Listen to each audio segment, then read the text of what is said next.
How were states to be formed?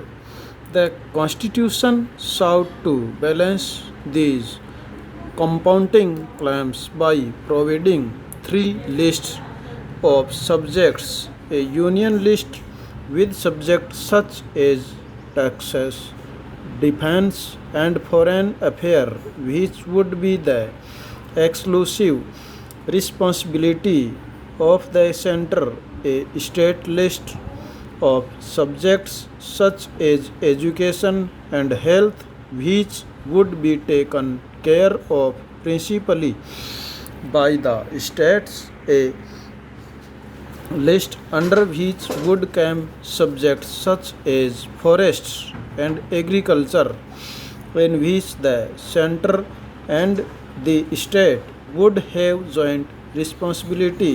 Next, constituted assembly concerned language. Many members believed that the English language should leave India with the British rulers. Its place, they argued, should be taken by Hindi. However, those who did not speak Hindi were of a different opinion. Speaking in the assembly, T.T.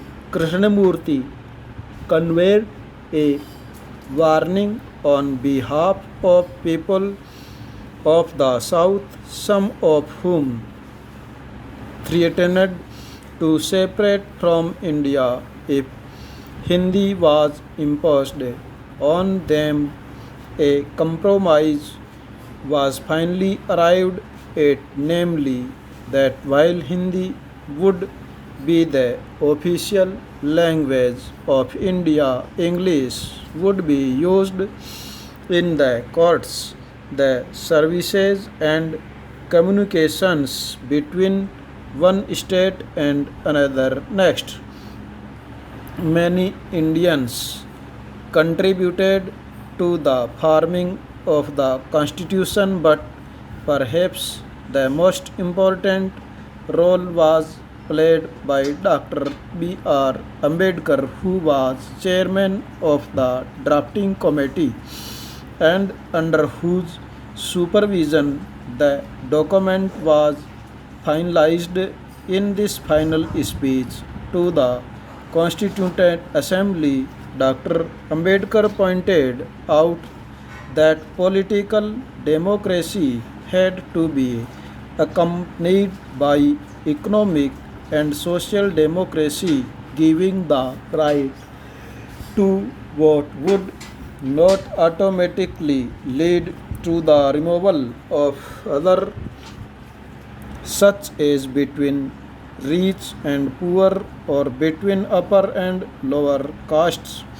With the new constitution, he said, India was next going to enter into a life of, in politics we will have equality, and in social and economic life we will have inequality.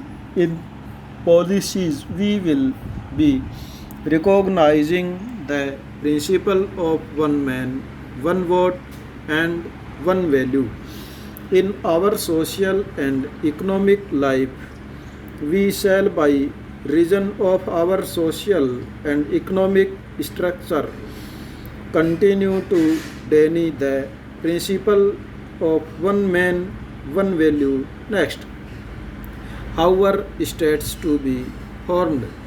Back in the 1920s, the Indian National Congress, the main party of the freedom struggle, had promised that once the country won independence, each major group would have its own province. However, after independence, the Congress did not take any step to honor this promise, for India had been divided on this basis of religion. The wishes and efforts of Mahatma Gandhi, freedom had come not to one nation but to Two, as a result of the partition of India, more than a million people had been killed in riots between Hindus and Muslims. Could the country afford further divisions on the basis of language? Next, both Prime Minister Nehru and Deputy Prime Minister Vallabhbhai Patel were against the creation of states after the partition. Nehru said tendencies had come to the fore to check them. The nation had to be strong and united, or as Patel put it, next, the first and last need of India at this present moment is that it should be made a nation. Everything which helps the growth of nationalism has to go forward, and everything which throws in its way has to be rejected. We have applied this test to provinces also, and by this test, in our opinion, they cannot be supported.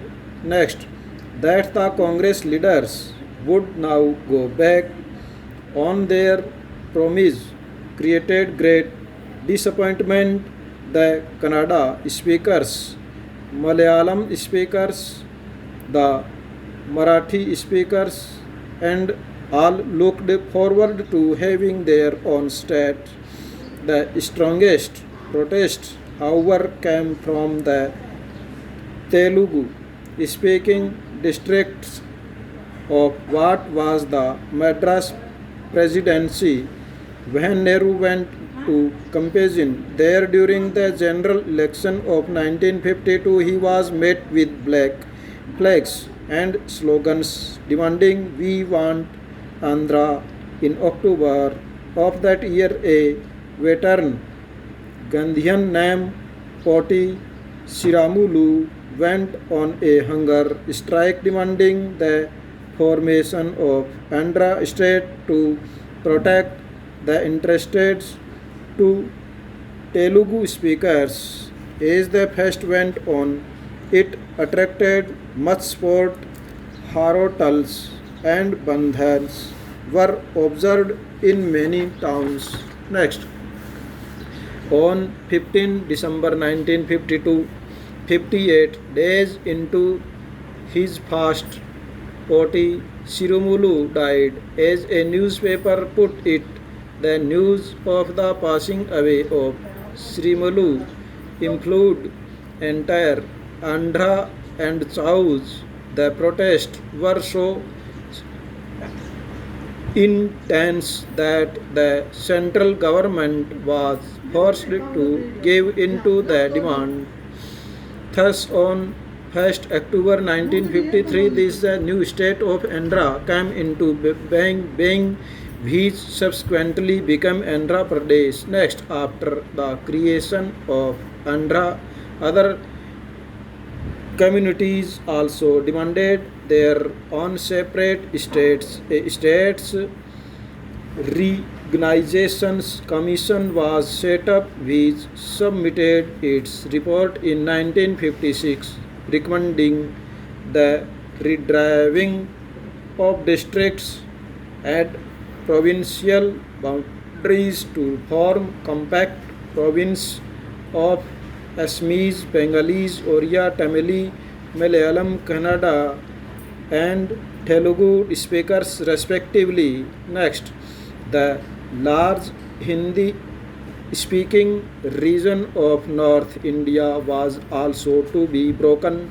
up into several states. A little later, in 1916, the state of Bombay was divided into separate states for Marathi and Gujarati speakers. In 1966, in state of Punjab was also divided into Punjab and Haryana. The former of the Punjabi speakers who were also mostly Sikhs, the latter for the rest who spoke not Punjabi but variation of Haryanvi or Hindi. Next, stop.